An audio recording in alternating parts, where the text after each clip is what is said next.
Varicose వ్యాధితో బాధపడుతున్నారంట. తక్కువ ఖర్చుతో ట్రీట్మెంట్ కావాలి అనుకుంటే ఎవిస్ హాస్పిటల్ని సంప్రదించండి.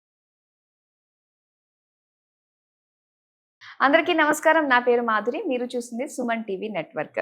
మరి 12వ తారీఖున మనకి వైశాఖ పౌర్ణిమ ఉంటుంది. మరి ఈ పౌర్ణిమ రోజున మనం ఏం చేస్తే మనకి ఎటువంటి ఇబ్బందులు తలెత్తినా కూడా దాని నుంచి బయటపడడానికి ఒక చక్కటి పరిహార మార్గాలతో పాటు ఆ రోజు మనం చేసుకున్నట్లయితే అటు ఆర్థికంగా, ఉద్యోగపరంగా, వివాహపరంగా ఇలాంటి ఎదురయ్యే మన జాతకరీత్యా సమస్యల నుంచి బయటపడడానికి మంచి పరిష్కార మార్గాలు తెలియజేయడానికి మనతో పాటు ఉన్నారు ప్రముఖ జ్యోతిష పండితులు బ్రహ్మశ్రీ నందిబట్ల శ్రీహరి శర్మ గురువు గారు. నమస్కారం గురువు గారు. వాగర్థావివ సంపృక్తౌ వాగర్థ ప్రతిపత్తయే జగతః పితరౌ వందే పార్వతీ పరమేశ్వరౌ.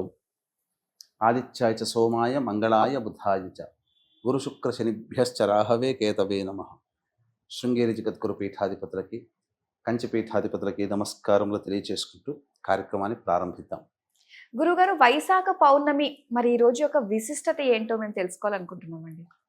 వైశాఖ పౌర్ణమి మనకున్నటువంటి ప్రతి మాసము కూడా ఒక పుణ్యమాసమే. ప్రతి మాసానికి ఒక విశిష్టత ఉంది. పుష్యమాసము పోషింపబడేటువంటి మాసము. ఆ రోజున విశేషమైనటువంటి పౌర్ణమి రోజున విశేషమైనటువంటి దేవతారాధన చేయడం వల్ల మనము పోషించే శక్తి మనకు కలుగుతుంది. మాఘమాసము అంటే పాపాలని తొలగించేటువంటి పౌర్ణమి. అలాగే ఈ చైత్రమాసము, వైశాఖ మాసం, ఆశ్వేజ మాసం అమ్మవారికి సంబంధించింది, భాద్రపద మాసం పితృదేవతలకి సంబంధించినటువంటిది, అలాగే కార్తీక మాసం ఈశ్వరారాధనకి, శ్రావణ మాసం లక్ష్మీదేవికి, ఇలా ఒక్కొక్క మాసము ఒక్కొక్క దేవతారాధనకి సంబంధించినదైతే విశాఖ అనగా వైశాఖ మాసం అనేటువంటిది విష్ణు ప్రీతి కోసమే చెప్పబడినటువంటిది. విశాఖ నక్షత్రము సంపూర్ణంగా ఉన్నటువంటి రోజు. అందుకనే ఈ విశాఖ నక్షత్రానికి ఒక గొప్పతనం ఏంటంటే ఉన్నవే 27 నక్షత్రాలు. ఆ 27 నక్షత్రాలలో రాజు లాంటిది ఈ విశాఖ నక్షత్రం. అన్నిటికీ అధిపతి అనమాట. అందుకనే నక్షత్రానికి ఉండే మంత్రంలో ఈ సంబంధించినటువంటి మంత్రానికి ఓం నక్షత్రాణామధిపత్ని విశాఖే, విశాఖ నక్షత్రం అధిపతి లాంటిదని చెప్పి మనకు చెబుతుంది. అంతేకాకుండా ఈ రోజు ఉన్నటువంటి విశిష్టత ఏంటంటే, మామూలుగా పౌర్ణమి అనేక సందర్భాల్లో వస్తుంటాయి. పౌర్ణమి అంటేనే మనకు చెప్పబడినటువంటిది సంపూర్ణముగా షోడశ కళలతో భాసిల్లుతున్నటువంటి చంద్ర భగవానుడి యొక్క స్వరూపము. అట్టి చంద్రుడికి సంబంధించినటువంటి వారము సోమవారం కూడా కలిసి రావడం చాలా విశిష్టత.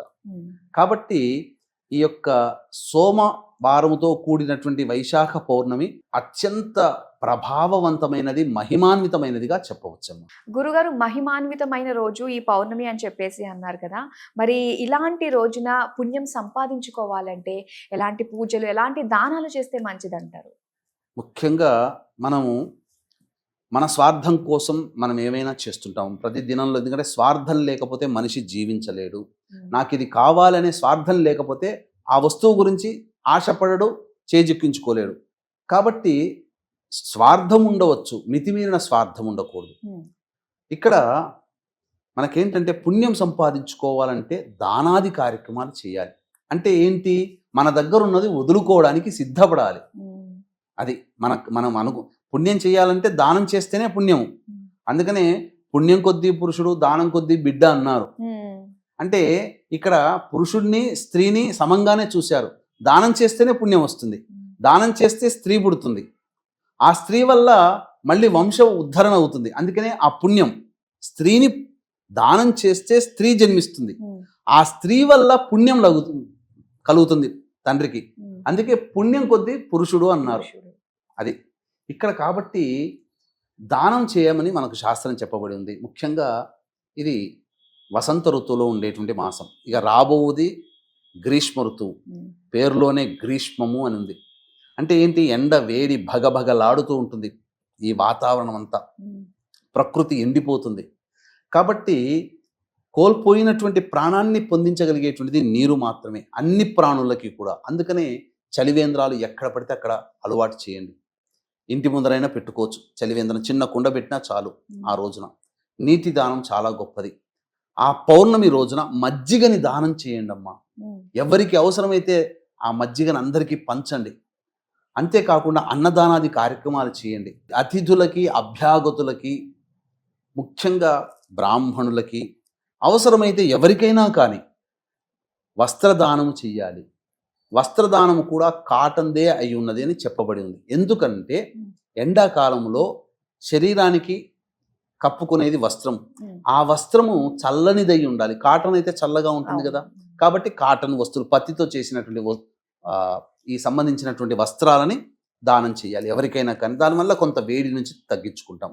ఇక గంధాన్ని అందరికీ వేయాలి. ఎందుకనంటే గంధము లేపనం ద్వారా శరీరము చల్లబడుతుంది అని మనకు శాస్త్రం. కాబట్టి గంధము లేపనం చేయడము. అలాగే మనిషికి ప్రధానంగా కంబళ్ళు దానం చేయాలి ఈ వైశాఖ పౌర్ణమి రోజున. దానివల్ల అపమృత్యు భయదోషం జరుగుతుంది. ముఖ్యంగా విసనకర్రలు, ఎందుకంటే గాలి ఆడదు కాబట్టి విసనకర్రలు దానం చేయాలి. తీపి వస్తువులు ఈ వైశాఖ పౌర్ణమి రోజున దానం చేయాలి. ఇవన్నీ చేయడం ద్వారా పుణ్యాన్ని సంపాదించుకుంటాము అని చెప్పవచ్చు. పరిహారాలు అట్లాగే ఈ వైశాఖ పౌర్ణమి అంటేనే ఎంతోమంది పూజలు చేస్తుంటారు. వివాహం ఆలస్యం అవుతున్నా, వివాహం కాని వాళ్ళకి, ఉద్యోగము రానిటువంటి వాళ్ళకి, అలాగే నిత్య జీవితంలో వచ్చే సమస్యల నివారణకి ఎటువంటి పరిహారాలు చేసుకోవాలో తెలియజేస్తారు. గురుగారు, ఇక పరిహార మార్గాల గురించి మనం చూసుకున్నట్లయితే ఇప్పుడు ఉద్యోగ సమస్యలు ఉంటాయి, ఇంకా చాలా రకాల సమస్యలు, వివాహ సమస్యలు అంటూ ఉంటాయి. అలాగే నిత్య జీవితంలో ఎదురయ్యే రకరకాల సమస్యలకి పరిష్కారం కోసం మరి ఈ రోజు పౌర్ణమి రోజున ఏం చేసుకుంటే మంచిదంటారు? ముఖ్యంగా మన మహాభారత కాలం నాటి సమయాన్ని గనక చూసుకుంటే ధర్మరాజు ఈ వైశాఖ పౌర్ణమి రోజున పితృదేవతలకి తర్పణము, పిండ ప్రదానాల కార్యక్రమాలు జరిపించి సముద్ర స్నానము చేసినాడు. తద్వారా అతని జీవితంలో సుస్థిరమైనటువంటి స్థితి కలిగింది అని చెప్పి మనకు మహాభారతంలో తెలియవస్తుంది. కాబట్టి వీక్షించేటువంటి ప్రేక్షకుల్లో సముద్ర తీరము ప్రాంతము దగ్గరగా ఉన్నవాళ్ళు లేదా నదీ తీరం దగ్గరగా ఉన్నవాళ్ళు ఇంట్లో తర్పణాది కార్యక్రమాలు, వీలైతే పిండ ప్రదాన కార్యక్రమాలు జరిపించుకొని నదీ స్నానము కానీ సముద్ర స్నానము కానీ చేసినట్లయితే తప్పకుండా పితృదేవతల యొక్క అనుగ్రహం కలుగుతుంది. ఈ రోజున వీక్షించేటువంటి ప్రేక్షకులు గమనించండి, మీరు కానీ మీ పిల్లలు కానీ పొందినటువంటి విజయాలు, వేల కొలది లక్షల కొద్ది జీతాలు, అద్భుతమైనటువంటి గొప్ప భవంతులు, కార్లలో తిరిగే యోగం ఉంది అనంటే మీ జాతకమో మీ పిల్లల జాతకమో కాదు, మీ తాత ముత్తాతలు ధర్మాన్ని పాటించి వాళ్ళ యొక్క అనుగ్రహం చేత ఇంత గొప్ప మహదైశ్వర్యాన్ని ఈరోజు పొందుతున్నారు. దీంతో పాటే సమానంగా కొంతమంది ఇబ్బందులు పడుతున్నారు. ఏ ఇబ్బందులు పడుతున్నా జాతకంతో సంబంధం లేకుండా పితృదేవత అనుగ్రహము, పితృశాప విముక్తి ఈ వైశాఖ పౌర్ణమి రోజున పొందినటువంటి వాళ్ళకి సమస్తమైనటువంటి శుభములు కలుగుతాయి. పితృదేవతల అనుగ్రహంతో దేవతాశక్తి కంటే గొప్పదైనటువంటి వరాల్ని ఆ పితృదేవతలే మనకు అనుగ్రహిస్తారు. కాబట్టి వీక్షించేటువంటి ప్రేక్షకులకి గమనిక, ఈ యొక్క తండ్రి వైపు 6 తరాలు, తల్లి వైపు 3 తరాలలో ఏవైనా దుర్మరణాలు కనుక ఉన్నట్లయితే వాటిని ఆ ప్రభావం వలన పితృశాపాలు, స్త్రీ శాపాలు, గురు శాపాలు ఏర్పడతాయి. సర్పశాపాలు, దైవశాపాలు కూడా ఏర్పడతాయి. దీని ప్రభావం వలన జీవితంలో కుటుంబంలో శుభకార్యాలు ఉండవు, సంతానం కలగదు, ఇంటర్ క్యాస్ట్, ఇంటర్ రిలీజన్ మ్యారేజ్లు అవుతాయి. అలాగే అకాలంగా 60 సంవత్సరాల లోపల చనిపోవడం లాంటివి జరుగుతూ ఉంటుంటాయి. ముఖ్యంగా కుటుంబ సభ్యుల మధ్య ప్రేమ ఆప్యాయతలు ఉండవు. ఎంత గొప్పగా పనిచేసినా నష్టమే తప్ప విజయం ఉండదు, లాభం ఉండదు. గొప్పగా బతికి చితికిపోయి బీదరికానికి చేరుకుంటారు. ఇటువంటి పితృశాప నివృత్తికి 11వ తారీఖు రోజున ఇక్కడ హైదరాబాద్ నుంచి బయలుదేరుతున్నాం. కర్ణాటకలో జరుగుతుంది. అక్కడ పితృదోష నివృత్తి జరిపించుకొని సముద్ర స్నానం చేయడం ద్వారా మీ పితృదేవతలు సంతోషిస్తారు. తద్వారా మీకు వాళ్ళకి దోష విముక్తి, మీకు జాతకరీత్యా సమస్యల నుంచి విముక్తి కలుగుతుంది. ఆనందకరమైనటువంటి జీవితాన్ని పొందుతారు. అలాగే మంచి ఉన్న చోట చెడు కూడా ఉంటుంది. కొంతమంది ఈ మధ్య 19 నక్షత్రాలలో జన్మించడం వల్ల పితృశాపాలు, స్త్రీ శాపాలు, సర్పశాపాలు వస్తున్నాయని చెప్పి శాస్త్రానికి అతీతంగా అబద్ధ ప్రచారం చేసి భయభ్రాంతులకి గురి చేసి జనాల చేత ఈ యొక్క పూజాది కార్యక్రమాలు అనవసరంగా చేయిస్తున్నారు. పోనీ సశాస్త్రీయంగా చేయిస్తున్నారంటే ఒక్క అరటిపండుతో, ఒక్క తమలపాకుతో ఈ విధంగా చేయించడం వల్ల శాస్త్రీయంగా జరగట్లేదు. కాబట్టి అటువంటి వారిన పడి మోసపోకుండా సశాస్త్రీయంగా జరిగించేటువంటి 2013 నుంచి నిజాయితీగా జరిపించేటువంటి మన కార్యక్రమంలో అవకాశం ఉంటే నమోదు చేసుకోండి, లేదా మీకు తోచిన విధంగా ఎక్కడైనా కానీ వెళ్ళండి. నిజాయితీగా మాత్రం మన దగ్గర జరుగుతుందని చెప్పవచ్చు. అవకాశం ఉన్న వాళ్ళు 10వ తారీఖు లోపల ఈ కార్యక్రమంలో నమోదు చేసుకోండి. ఈ విధంగా మనము ఈ జాతకరీత్యా వివాహ సమస్యల నుంచి బాధపడుతున్నటువంటి వాళ్ళకి ముఖ్యంగా గమనించుకున్నట్లయితేనమ్మా, అమ్మవారికి, లలిత అమ్మవారికి సంబంధించినటువంటి నవబోద్గడ్డ, మిశ్రి లేదా పటిక బెల్లం అని అంటారు, వాటిని చక్కగా దంచి ఆ పొడి చేసి ఆ పొడిని నీటిలో వేసి ఆ నీటితో ఈశ్వరుడికి కానీ అమ్మవారికి కానీ అభిషేకం జరిపించి గన్నేరు పూలు, మల్లెపూలతో అర్చన గనక చేస్తే వివాహ సమస్యలు తొలగిపోతాయి. ఇక ప్రధానంగా లలిత అమ్మవారికి ఈ రోజున, వైశాఖ పౌర్ణమి రోజున చెరుకు రసంతో అభిషేకము జరిపించి తదనంతరం పులగం నైవేద్యంగా పెడితే ఉద్యోగ సమస్యలు తొలగిపోతాయి. అదేవిధంగా ఈశ్వరునికి చెరుకు రసంతో అభిషేకం జరిపించి జిల్లేడు పుష్పాలతో గనక అర్చన చేస్తే అద్భుతంగా కోల్పోయినటువంటి ఉద్యోగం లేదా నూతన ఉద్యోగం లభిస్తుంది.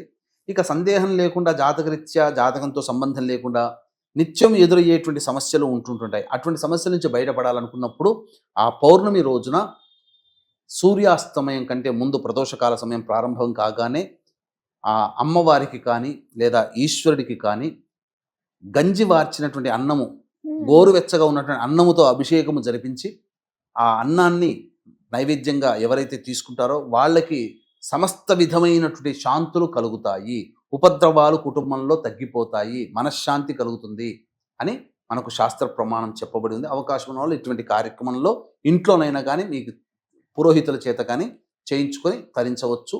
అలాగే మే 10వ తారీఖు రోజున శని త్రయోదశి కాబట్టి ఈ కుంభమీన, మేష, మిథున, కర్కాటక, సింహ, వృశ్చిక, కన్య, ధనుస్సు రాశులలో జన్మించినటువంటి వారికి శనిదోష పరిహారార్థమై శనీశ్వర హోమం, అఘోర పాశుపత మంత్ర హోమం, కాళీ హోమము మరియు ఈ సంబంధించినటువంటి విద్య, వివాహ, అనారోగ్య సమస్యల నివారణకి హోమాది కార్యక్రమాలు జరిపించి శక్తిపాతము చేయబడినటువంటి ఈ శంకరుంగలి మాలని కూడా మే 10వ తారీఖు రోజున జరిగే కార్యక్రమం ద్వారా ఇవ్వడం జరుగుతుంది. అవకాశం ఉన్న వాళ్ళు కార్యక్రమ తదనంతరం కాంటాక్ట్ చేసి మీ యొక్క గోత్రనామాదులు నమోదు చేసుకోవచ్చు. చాలా సంతోషం గురువు గారు. వైశాఖ పౌర్ణమి యొక్క విశిష్టతతో పాటుగా ఆ రోజు చేయవలసిన దాన ధర్మాలు, చేయాల్సిన పూజా విధానాల గురించి మాకు తెలియజేసినందుకు ధన్యవాదాలు. సర్వం శ్రీ ఉమామహేశ్వర పరబ్రహ్మార్పణమస్తు.